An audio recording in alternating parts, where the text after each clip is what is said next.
No relato de Lucas sobre o julgamento de Jesus por Pilatos, existe uma sequência emblemática de eventos que traz pra gente uma série de perguntas interessantes. Lucas, capítulo 23, do versículo 1 ao 4, diz: Levantando-se toda a assembleia, levaram Jesus a Pilatos. E ali passaram a acusá-lo, dizendo: Encontramos este homem pervertendo a nossa nação, vedando pagar tributo a César e afirmando ser ele o Cristo, o rei. Então lhe perguntou Pilatos: És tu o rei dos judeus? Respondeu Jesus: Tu o dizes. Disse Pilatos aos principais sacerdotes e às multidões: Não vejo neste homem crime algum. Peraí, vamos voltar. No relato de Lucas, a multidão acusa Jesus de um crime seríssimo, alegando que ele é uma ameaça a Roma ao se declarar rei. Pilatos, um governador romano, leva isso a sério o suficiente para perguntar a Jesus se ele é o rei dos judeus. Jesus responde de uma forma surpreendente. Várias versões traduzem a resposta de uma forma diferente. Uma versão vai dizer: Tu o dizes. É como se ele estivesse falando: Sim, você disse isso, e concordando. Outra interpretação é que Jesus está vagamente se recusando a responder e dizendo: Bom, você que está falando. A ambiguidade de Jesus aqui é muito audaciosa, principalmente porque essa é uma acusação que coloca sua vida em altíssimo risco. Mas independente se Pilatos entendeu a audácia de Jesus como um você tá certo, sou um rei, ou um ei, você disse isso, não eu, Lucas não explica por que Pilatos de repente declarou Jesus inocente para a multidão.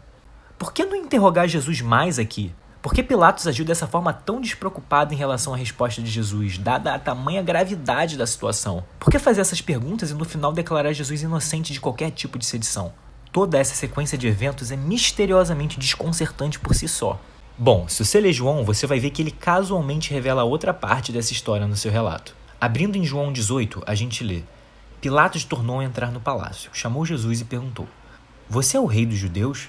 Jesus respondeu: Esta pergunta é do Senhor mesmo ou foram outras pessoas que lhe disseram isso a meu respeito? Por acaso eu sou judeu? Disse Pilatos. A sua própria gente e os chefes dos sacerdotes é que o entregaram a mim. O que foi que você fez?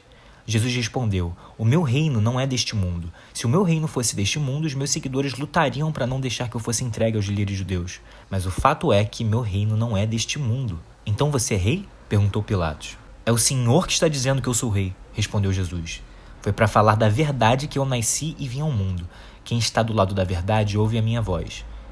O que é a verdade? Perguntou Pilatos. Depois de dizer isso, Pilatos saiu outra vez para falar com a multidão e disse: Não vejo motivo algum para condenar este homem. João espontaneamente preenche as lacunas que Lucas deixa nessa conversa. Isso não parece planejado nem de longe. De acordo com João, Jesus confirma que nasceu para ser rei, mas deixa claro que o reino dele não é desse mundo, dessa forma descartando o uso da força para alcançar seus objetivos. Pilatos então considera Jesus como um fanático religioso inofensivo, assim declarando confiantemente aos líderes judeus que não encontrou nele culpa alguma. Mas é aqui que está o pulo do gato. No relato de João, a pergunta inesperada de Pilatos a Jesus sobre ele ser o rei dos judeus parece surgir absolutamente do nada. No Evangelho de João, a multidão nunca acusa Jesus de sedição.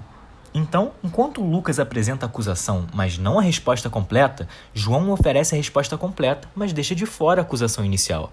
É como uma dupla de testemunhas, cada uma segurando uma peça crucial do quebra-cabeça, mas de um jeito totalmente espontâneo e não planejado.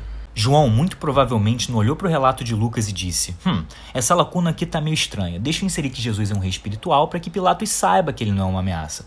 Mas eu também vou deixar de fora as partes sobre a multidão acusar ele de sedição. Dessa forma, criando uma outra lacuna narrativa que vai deixar mais uma ponta solta para quem tá lendo. A informalidade nas fontes, sem pretensão de referenciar ou complementar umas às outras, serve como uma evidência clara de veracidade. Essas coincidências sutis, despercebidas e não planejadas desafiam as intenções de um falsificador. Por exemplo, se a gente tivesse lido João, mas não Lucas, a gente não teria ideia do porquê Pilatos está perguntando a Jesus se ele é rei, uma vez que não existe acusação. Agora, se a gente tivesse lido Lucas, mas não João, a gente não saberia por que Pilatos tomou a decisão repentina de inocentar Jesus. Se os relatos são forjados, por que deixar pontas soltas tão óbvias que podem ser facilmente percebidas e questionadas? Um mentiroso sempre toma cuidado para deixar a história mais completa e crível possível. Mas espera aí que tem mais um pulo do gato aqui. João capítulo 18, versículo 10 revela que Pedro cortou a orelha do servo do sumo sacerdote. Pedro faz isso como uma última tentativa de defender Jesus, que está prestes a ser preso. Porém, em João capítulo 18, versículo 36, Jesus diz a Pilatos: Se o meu reino fosse deste mundo, os meus seguidores lutariam para não deixar que eu fosse entregue aos líderes judeus. Sério mesmo? Cortar a orelha de alguém com uma espada não conta como luta? A virada vem em Lucas capítulo 22, versículo 51, onde Jesus, intervindo na violência, diz: "Chega disso!" E então toca o servo ferido, curando ele. Essa reviravolta na história significa que Pedro não poderia ser preso pelo ataque, e a afirmação de Jesus se mantém sem contradição, porque simplesmente não existe prova física do conflito. Mas olha só, João deixa de fora o ponto em que Jesus cura a orelha do sujeito. Dessa forma, se você só tivesse lido João, você não teria ideia que Jesus curou a orelha dele. E aí você pensaria: mas espera aí, Pedro cortou a orelha do cara, como isso não causou que Pedro fosse executado com Jesus por rebelião? Os judeus responderiam essa frase de Jesus imediatamente no julgamento, caso a orelha de Malco ainda tivesse cortada. Porém, nada aconteceu.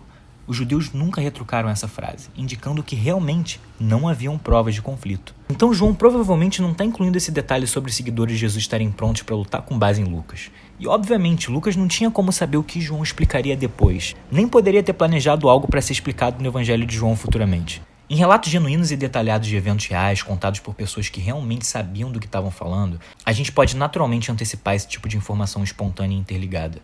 Apesar das muitas acusações dos céticos dizendo que os evangelhos são só ficção, eu vou te dizer, isso aqui não parece ficção de forma alguma. Se você gosta desse tipo de vídeo mais curtinho sobre a Bíblia, já se inscreve no canal que eu ainda tenho muita coisa legal para te mostrar.